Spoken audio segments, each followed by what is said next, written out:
subject of this video is Neuroenhancement Lab LLC. It's a New York-based company and it has contracts with both the US government and also international governments. The premise of their business is states. There's a short animation I've taken from their website. Have a look at this and then I'll explain what's going on.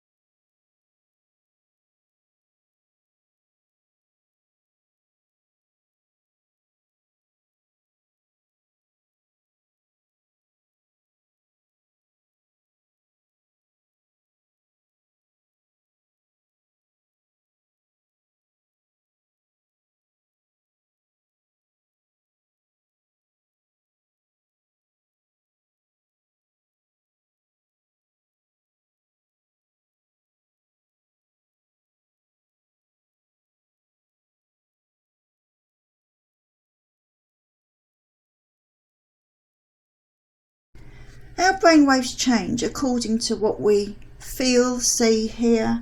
In other words, our brainwaves change according to different stimuli.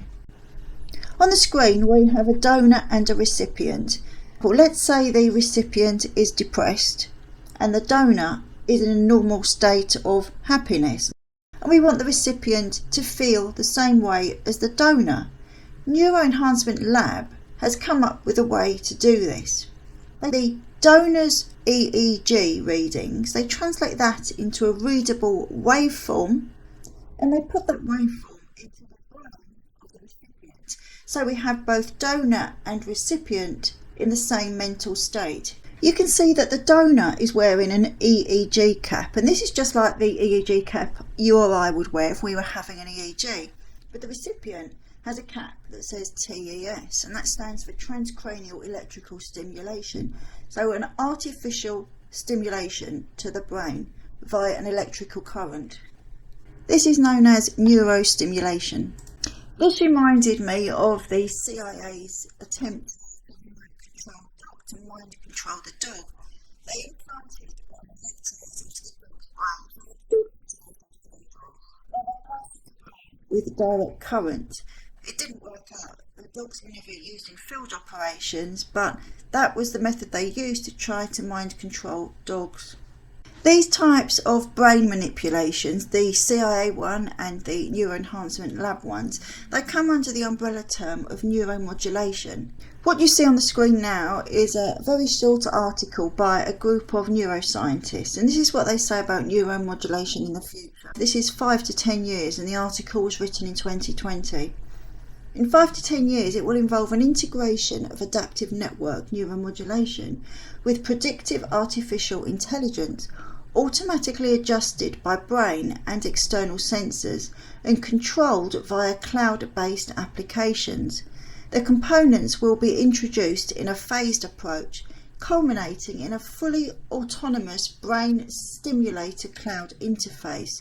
This may, in the long future, 10 years plus, lead to a brain with integrated artificial intelligence. According to Neuroenhancement Lab, there are several ways in which to stimulate the brain artificially. We've already spoken a little bit about the TES with the electrodes. There's also electromagnetic stimuli, such as a magnetic field. There's electrosleep, direct current, and you can even have a drug put directly into the subdural space in your brain. However, they do mention another one. It says emerging applications involve targeted introduction of gene or genes regulators and light, and in brackets, optogenetics. This is the definition of optogenetics. It's a new technology and it uses CRISPR-Cas9 to genetically modify human neurons to fire when stimulated by light alone. Now, what does that mean in terms of us humans? Well, it means that our brain could be controlled by a certain light or sequence of lights. Just think about that. Optogenetics will provide a level of understanding and control over the human brain, yet unparalleled in neuroengineering. For optogenetics needs a viral vector in which to get into our brain. There are many ways to administer it, including intramuscular injection. The viral vector used in optogenetics is mainly adeno-associated virus, or recombinant, that means made in a lab, adenovirus. Does that ring any bells?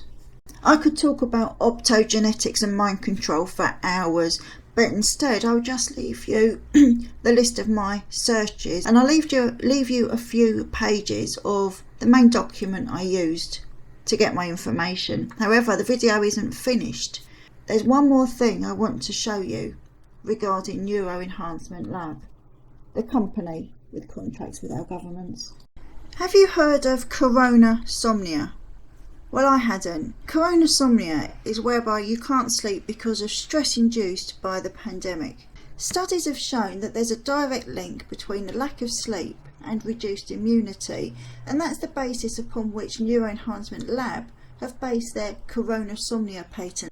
It's pointed out in the patent that the most dangerous consequence of lack of sleep is a disruption to the blood-brain barrier, which means that viruses, bacteria and other toxins can then get into the brain and cause inflammation.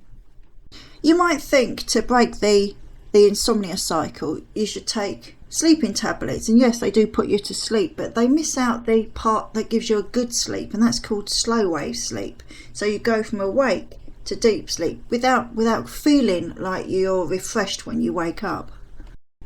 So Neuroenhancement Lab has come up with this idea to boost immunity for people suffering coronasomnia and are yet to have the coronavirus vaccine.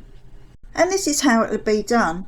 Once the donor has reached slow wave sleep, the brain waves will be converted into a readable form and put into the recipient. So the recipient will also be in slow wave sleep, and once this state has occurred, once they're both in the same state, the recipient will then receive the coronavirus injection, as this will supposedly increase the immune response.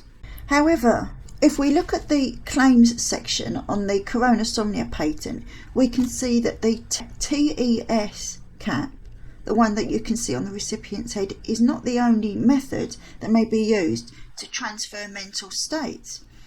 It says that artificial stimulation could also be a pattern of lights or a light which may come from an app on your smartphone, which is both downloadable and upgradable remotely from a server. So you don't need to download it or upgrade it. Someone else can do that from afar. The stimulation could also be near infrared light. Now that's red light. This can be done also by remote control to modulate the neurons in the brain, to change the neurons in the brain. It can also, near infrared light can also heat up proteins. Proteins of an enveloped virus, such as the coronavirus, are heat sensitive, and this means that genes, nanomaterials and drugs are unloaded into a targeted tissue to implant engineered cells from a light source that is outside of the body. Sticking with the claims of the coronasomnia patent, we learn that radio waves, external radio waves, could also be a method in which to induce slow wave sleep in a recipient about to have the coronavirus injection. To help you understand the ramifications of this, I'm going to read you a short paragraph from this excellent research paper. What I've just spoken about is called radiogenetics. It says radiogenetics will make it possible to remotely control biological targets in living animals without wires, implants or drugs. A research team at Rockefeller University used electromagnetic waves to turn on insulin production to lower blood sugar in diabetic mice. Then a quote from 2014 Newswire. The method allows one to wirelessly control the expression of genes in a living animal. It could potentially be used for conditions like haemophilia to control the production of a missing protein. Two key attributes are that the system is genetically encoded and can activate cells remotely and quickly. And this is from the head of the Laboratory of Molecular Genetics at Rockefeller University.